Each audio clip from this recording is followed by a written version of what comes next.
Good morning, good afternoon. My name is Chris Elmitt. I'm CEO of LIVVE, and I'm delighted to be joined here at the GBTA conference, the broadcast studio, with two guests.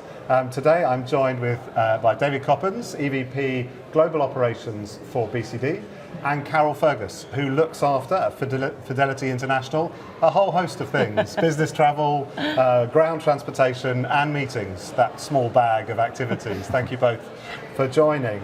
Now, yesterday the three of us were working in a great session that we had in the exhibition hall called The Big Idea, and the topic was the law of attraction and business travel. So David, you and your team were involved in putting this session together and supporting it. Why did you choose that topic?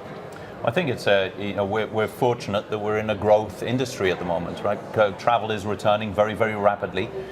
Some might say maybe a little bit too rapidly, and we're all kind of catching up. So making sure that the industry stays an attractive industry for people to want to come and work in and retain the employees that are already there is super important. And bringing the big idea is all about bringing all of the constituents together and thinking about how can we solve this problem together as an industry rather than each individual constituent on their own. Great, and obviously that was a big part of how it felt to be working there, 30 tables all working together, so really nice collaborative session.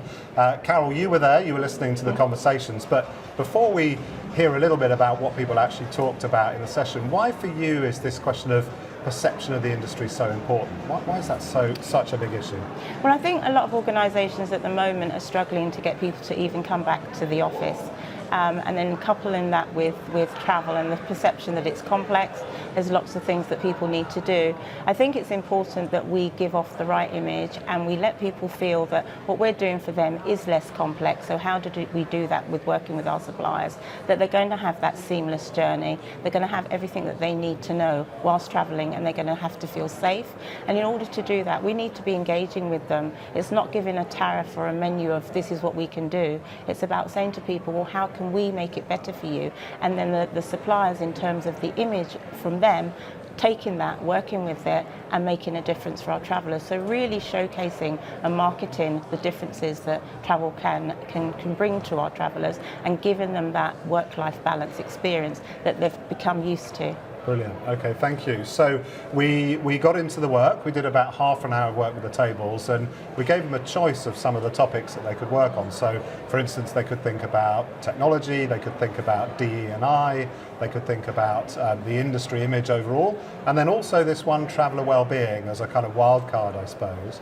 In terms of what people chose to work on and some of the things that they came back with, David, what did you see coming through from the tables? Well, I thought it was fascinating that the two big topics were traveller well-being and industry image. Yeah. And I don't know whether those are maybe the easier ones to talk about. That might have been the driver, but I suspect it's because that's top of mind, right? For corporations, travel well-being really is top of mind at the moment. How do I ensure that my corporate travellers are feeling comfortable, that it's frictionless travel, that we give them the technology they need, et cetera, to make that trip easy, and so they can be as productive as they can. And then the industry image, if you look at the problem I outlined earlier on, we're all trying to bring in more people into this industry. How do we keep that industry attractive?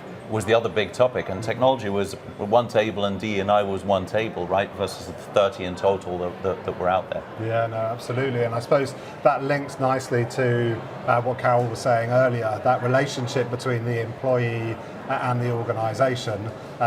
Traveller well-being is a really key way to demonstrate how that relationship is moving on.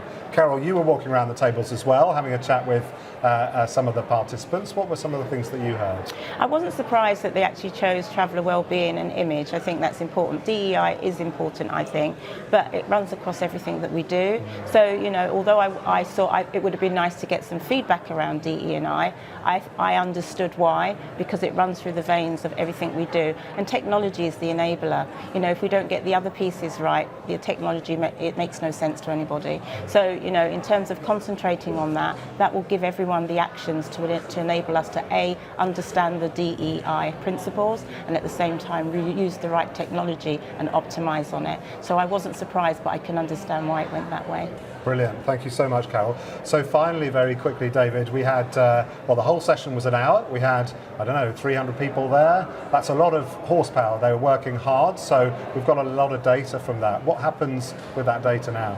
Yeah, we're going to take all of that input, bring that together with BCD. We'll create a research paper, and then that will be jointly published with GBTA and will be showcased at future events like this as well. Fantastic. Brilliant. David, Carol, thanks so much for joining me. Thank you. Thanks all for joining the session.